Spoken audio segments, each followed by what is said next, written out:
Okay guys, now I'm gonna get my okra ready to fry.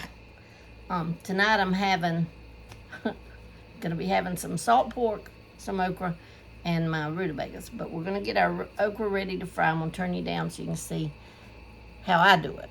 I've seen guys, there's so many ways to fry okra.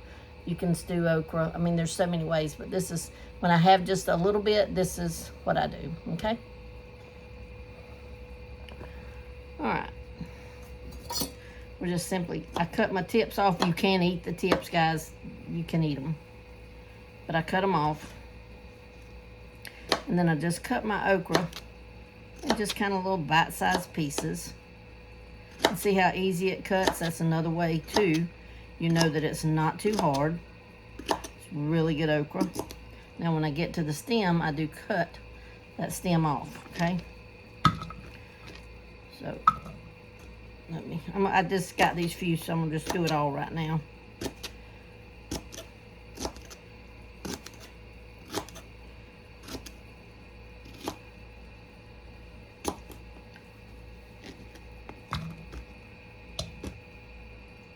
I'm going ahead and cutting it though, so it'll have time to, you know, okra is slimy.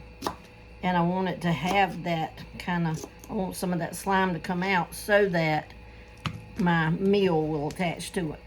And this is just a quick little serving for myself to go with my other. But then once I get that done, I go ahead and salt it. Salt will also bring out the moisture, so our meal will stick to it. And I do, when I fry it this way, guys, I meal mine. I like milled okra. And this is Alabama King fine ground, not self-rising, just regular okra. Just like that.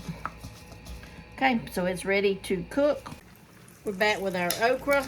I've got about 3/4 of an inch of grease in there because I don't have very much okra, but I want it to be able to kind of move around in there.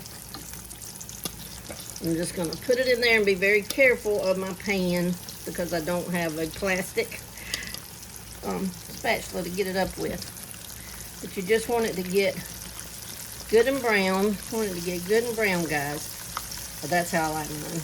Now I do have me a piece of tinfoil up here and a piece of paper towel to drain it on when it gets good and brown. Okay, I'll be back when I show you how I like it. Okay guys, this is about how we like it. You see how it's getting brown? And we'll just take it up, let it drain on the paper towel so you don't have real greasy okra. And that's how simple and easy frying okra this way is. Now, like I said, there's several ways to fry it. And we'll be doing more when I have more okra. All right, that's it, guys. Let me hold it up there so y'all can see it. This is our fried okra. Isn't that gorgeous?